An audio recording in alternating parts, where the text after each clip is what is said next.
Her hands shook violently as soldiers placed her into the sealed carriage. Court documents identify her only as Consort Han, a 16-year-old Korean girl, one of many tribute women delivered to the Ming palace. She had just become property of the Chinese emperor. Her mother's tears fell as she marked the transfer document with ink, unable to write her own name. The brutal calculation was simple. One fewer daughter to feed during famine, one fewer mouth when rice ran out. Han's journey lasted weeks. 15 other Korean girls travelled beside her in that windowless carriage. Speaking was forbidden. Looking outside was forbidden. When one girl attempted escape, guards dragged her back with a crushed hand. She died from infection 3 days later. They abandoned her body roadside. The message to the others was unmistakable. Resistance meant death. When the forbidden city's massive gates closed behind her, Han discovered a horrifying truth. Serving the Son of Heaven had nothing to do with honor. She would survive 16 years behind those walls. She would witness an entire group of women vanish in one blood-soaked night. She would beg desperately to see her mother one final time, and she would die by white silk cord. If this content matters to you, subscribe now, because what comes next reveals even darker truths.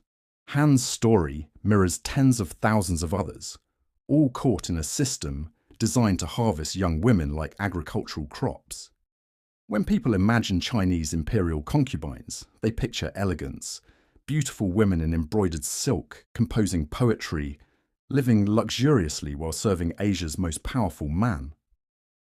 That romantic image is deliberate propaganda. The imperial concubine system operated for over 2,000 years. During that time, tens of thousands of women disappeared behind the Forbidden City's red walls. Here's what most people completely misunderstand. Concubines weren't wives. Imperial law didn't classify them as human beings. Official records literally categorized them as precious objects, legally equivalent to porcelain vases. Every 3 years, imperial officials traveled through provinces conducting what they called the Shunu selection. The elegant name disguises the brutal reality. This wasn't an audition. It was forced harvesting of young women. During the Ming Dynasty, no family received exemption. Officials required presentation of all unmarried girls within eligible age ranges. Hiding a daughter constituted treason, punishable by executing the entire family.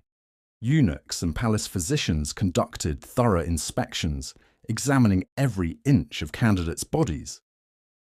Any imperfection, birthmarks, scars, physical defects, meant immediate disqualification. Those who passed were taken immediately. Families received minimal compensation, but refusing the payment meant admitting treason against the emperor. The system didn't require kidnapping. Poverty accomplished that goal efficiently. And what happened to families left behind? Most never heard from their daughters again. Letters were strictly forbidden. Visits were impossible. Occasionally, if a concubine achieved high rank, her family might receive a small monthly payment.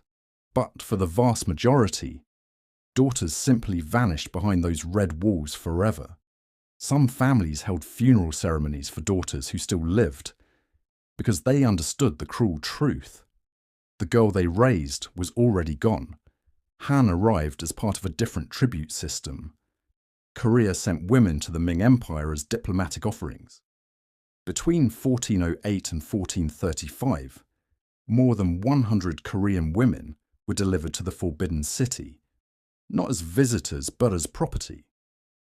The moment Han crossed those palace gates, she ceased existing as a person. She became a number, a possession of the Son of Heaven. But before she could serve, the system had to break her completely. Selected women didn't proceed directly to the imperial quarters. First came what eunuchs called refinement, a brutal process lasting 6 months to 2 years. Phase 1 was identity destruction. They cut the women's hair, a profound dishonor in Chinese culture. Names were replaced with numbers or generic titles. Speaking about family was absolutely forbidden. Mentioning mothers resulted in physical punishment. Any personal possession from home was confiscated and burned. The women slept in crowded barracks, 20 to a room. They were woken before dawn. They went to sleep after midnight. For months they existed in exhaustion so complete that resistance became physically impossible. Phase 2 was submission training. Women learned dozens of distinct bowing techniques. They practiced 8 hours daily. Poorly executed bows earned beatings with bamboo rods on their legs. Many carried those scars until death. They learned to walk without making any sound, to keep their gaze permanently lowered, to respond before being asked, to exist without occupying space, to smile when they wanted to scream. One Qing Dynasty training manual lists 47 different rules for standing in the emperor's presence, 47 distinct ways to exist in a single moment. Violating any rule meant immediate punishment. Phase 3 prepared them to serve the emperor directly. Historical documents describe a systematic process designed to eliminate any physical or psychological resistance. Women were examined monthly. Those deemed inadequate faced treatments that palace records describe with clinical coldness. Notes from 1723 refer to candidates presenting resistance and preparation protocols requiring multiple sessions. The bureaucratic language barely conceals what was being done to these women behind palace walls. Administrative records discuss these procedures like horse training manuals. After months of this systematic breaking, survivors were considered ready to enter a world where their suffering had barely begun. After training, girls entered the official hierarchy. This began another form of torment. The system was brutally stratified. At the top stood the empress, the emperor's only official wife. Below her, imperial consorts. Then high-ranking concubines divided into multiple levels. At the bottom, common concubines, sometimes hundreds of them, and preparation women whose fate remained undecided. Your rank determined everything: food quantity, clothing colours, room size, servant numbers, even the type of dishes you ate from. The empress received more than 22 pounds of premium meat daily. Low-ranking concubines received barely 4 pounds, and often less, because corrupt eunuchs stole provisions before they reached the kitchens. Many low-ranking concubines suffered severe malnutrition. Their teeth fell out. Their hair thinned dramatically. They aged decades in years. The cruelest irony? Their declining appearance made them even less likely to be summoned. It was a downward spiral built directly into the system. The emperor didn't visit his concubines. They were summoned to him. Every night, a eunuch presented wooden tablets bearing names and portraits of available women. The emperor pointed to one. Then the ritual began. The chosen concubine was taken to the bathing palace. Female eunuchs bathed and prepared her, but didn't dress her again. They wrapped her in a silk blanket like a package, only her face visible. Why? Because a clothed woman could hide a weapon. 2 eunuchs carried her to the imperial chambers. They unrolled the blanket at the bed's foot. The concubine, completely unclothed, had to crawl toward the emperor without raising her eyes. And here's what almost nobody knows. A chief eunuch remained in the room throughout the entire encounter, behind a screen, but present. His job was timekeeping. After exactly 30 minutes, he announced loudly, "Time to preserve the golden essence of the Son of Heaven." The emperor had to finish immediately. If he didn't, the eunuch would enter and physically remove the concubine. After each encounter, an imperial physician examined the woman and recorded every detail. Why? Because if she became pregnant, there needed to be absolute proof the child was the emperor's. But here's what made the system truly perverse. Most concubines were never summoned. Not once, not ever. There were hundreds of women in the harem, sometimes over 1,000. The emperor might summon 1 or 2 per week. Calculate those odds. A concubine could spend her entire life, decades, waiting for a summons that would never come, aging in silence, watching younger girls arrive, knowing that her only purpose would never be fulfilled. And yet she couldn't leave, couldn't marry, couldn't have children with anyone else.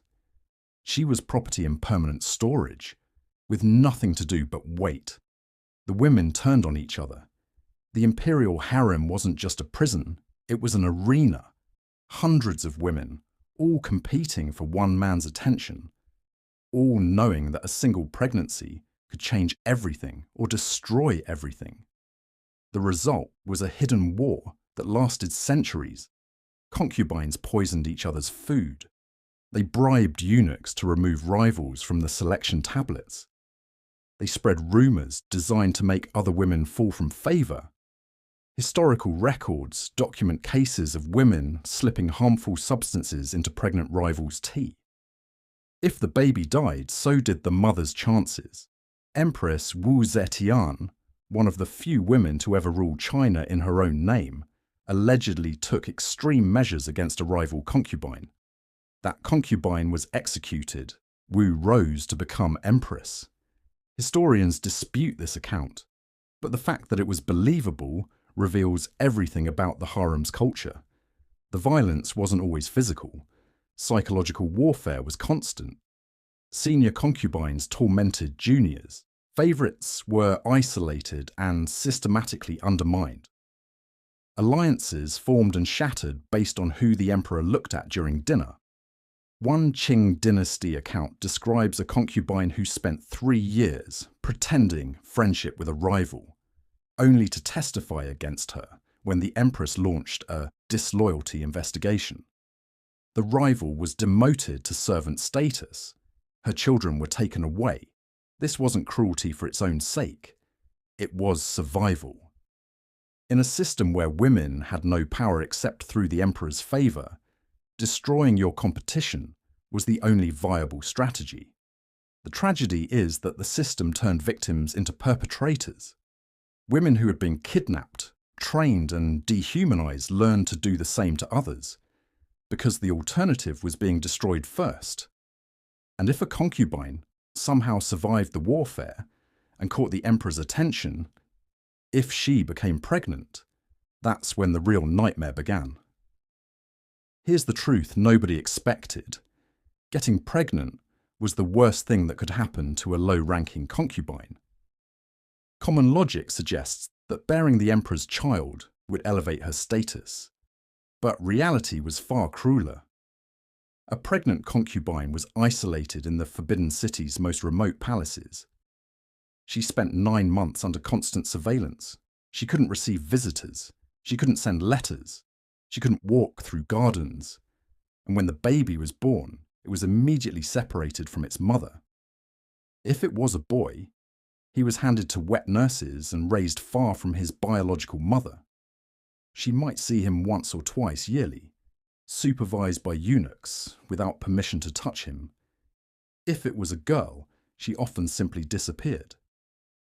Imperial records didn't bother documenting the fate of low-ranking concubines' daughters.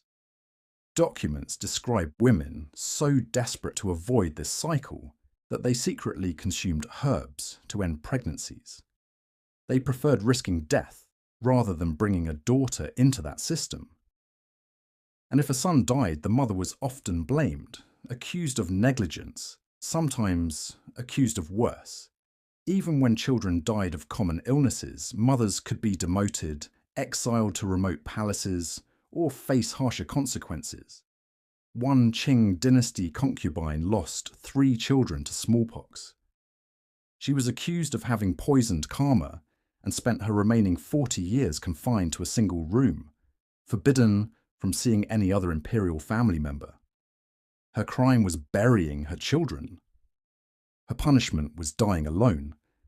But as cruel as daily harem life was, nothing prepared the women for what happened in 1421. In 1421, Emperor Yongle had just inaugurated the Forbidden City, It was the peak of his power. Then a rumour destroyed thousands of lives. One of the emperor's favourite concubines was found deceased. Officially, she was declared poisoned. But rumours told a different story. They said she had taken her own life after an affair with a palace eunuch, and that the reason involved the emperor's private failures. Yongle's response was madness. Humiliated and paranoid, he ordered an investigation. But he wasn't seeking justice. He was seeking to silence everyone who might know the rumour. In a single night, 2,800 women of the harem were executed. Not just concubines, also servants, cooks, laundresses. Any woman who might have heard something.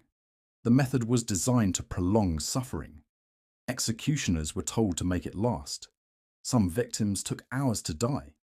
The screaming could be heard throughout the palace complex. Girls as young as 12 were included. Women who had served decades, pregnant concubines. It didn't matter. Anyone who might have known. Anyone who might have talked. By dawn, courtyards had to be washed with buckets of water carried from palace wells. The same wells where, in later years, so many women would choose to end their own lives. There is no official record of this event in imperial documents. The Ming court erased it from history, but the testimony of Lady Kui survived. A concubine who was outside the palace that night visiting a sick relative. She escaped the purge by accident. Years later, Lady Kui dictated her account to a Korean envoy. She described screams lasting until dawn, courtyards slick with blood, eunuchs dragging bodies through corridors she had walked daily. She named women she had known, girls she had trained alongside, friends who had shared her meals. Her testimony was preserved in Korean diplomatic archives where Ming censors couldn't reach it. It remains one of the only first-hand accounts of what happened that night. Lady Kui herself didn't escape for long. When Emperor Yongle died 3 years later, she was among the women selected for accompanying sacrifice. Her last recorded words, preserved by the same Korean envoy, "I survived the night of blood, only to die in silk." Han, the young Korean woman from our story, also survived the massacre. She was among the few who weren't executed, but her relief was desperately short-lived. 3 years later, when Emperor Yongle died, Han was included in the list of women, selected for eternal honor. During the Ming Dynasty, there was a practice called shunzang, which means accompanying sacrifice. When an emperor died, his favorite concubines were buried with him alive. The logic was simple and horrifying. The emperor would need company in the afterlife. And what better company than the women who had served him in life? 3 days after the emperor's death, eunuchs compiled a list of the selected, between 5 and 30 women, depending on the emperor. The chosen ones received a final lavish meal.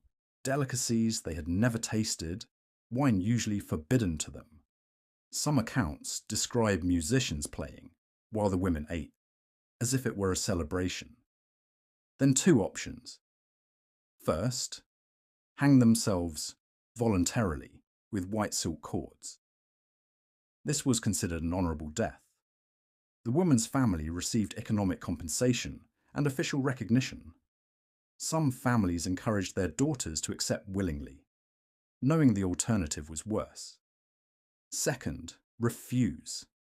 In that case, eunuchs would hang them by force or drug them with opium until they lost consciousness. Their bodies, some still breathing, were placed seated in chambers around the main tomb, arranged as if they were waiting, attending, serving even in death. In 1958, archaeologists opened Emperor Jingtai's tomb. They found remains of 16 women inside chambers, all seated. Analysis showed neck trauma from hanging, but 3 skeletons showed signs of struggle. Fractured bones, scratch marks on stone walls. They were buried alive and they tried to escape. This practice was abolished in 1464. Not from compassion, but because victims' families were causing political problems. Han wasn't that fortunate. She died in 1424, 30 years before abolition. When she begged to be allowed to return to Korea to care for her elderly mother, the new emperor rejected her petition. They hanged her with white silk and buried her alongside the man who had destroyed her life. Han's death came before the practice was abolished. But for the women who came after, abolition didn't mean freedom. It meant something almost worse. The abolition of accompanying sacrifice didn't bring freedom. It brought something different: decades of confinement. Concubines who survived their emperors were sent to the Palace of Perpetual Solitude in the Forbidden City's most remote corners. The rules were simple and brutal: never leave the complex, never marry, never have contact with the outside world, perform manual labor, pray for the dead emperor 3 times daily. For decades they lived in collective dormitories, sleeping on floor mats, receiving basic food. Illnesses were treated only if they threatened to spread. Many went insane. Others simply stopped eating until their bodies gave out. The most common method of escape was drowning in the garden wells. During the 18th century, an average of 12 bodies per year were found in those wells. Guards removed them at night without ceremony, without an official record. Just one fewer number. The youngest recorded widow was 14. She had been matched with an elderly emperor for 3 months before he died. She spent the next 61 years in the Palace of Perpetual Solitude, 75 years old when she finally died, having spent her entire adult life mourning a man she barely knew. The last imperial concubine died in 1946. Her name was Wanrong, the last empress of China. She spent her final years in a communist prison, struggling with addiction. Having lost all her children, she died alone at 39 years old. She was buried in an unmarked mass grave. The concubine system officially ended, but the Forbidden City still stands. And what it chooses to remember, and what it chooses to forget, tells you everything. Today, 14 million tourists visit the Forbidden City every year. They walk through golden courtyards. They admire yellow roofs. They take photos in front of imperial thrones. Tour guides speak of magnificent architecture and imperial power. They don't mention the palaces of perpetual solitude. They don't point out the wells where bodies were found weekly. They don't explain why the Palace of Compassion and Tranquility was closed and used as a storage room for decades. Officials have tried for years to dismiss the haunted palace reputation without ever asking why it existed in the first place. Because some walls still bear the marks of desperate hands. Han was 16 years old when they put her in that carriage. She was 32 when they hanged her with white silk. During those 16 years, she never saw her mother again. She never set foot in her homeland again. She never heard her real name spoken with affection again. She was sold as tribute, trained as an object, used as a vessel, and buried as an accessory. And she was just one of tens of thousands. Historians estimate that over 2,000 years of imperial China, more than 100,000 women passed through the concubine system. Most of their names were never recorded, most of their stories were never told. They existed as numbers in ledgers, as bodies in tombs, as ghosts in palaces that tourists now photograph. Modern China prefers to celebrate its history without examining the human cost. It's uncomfortable to admit that the civilization that invented gunpowder and the compass also perfected the industrialization of female suffering. But silence doesn't honor the victims. Forgetting doesn't bring justice.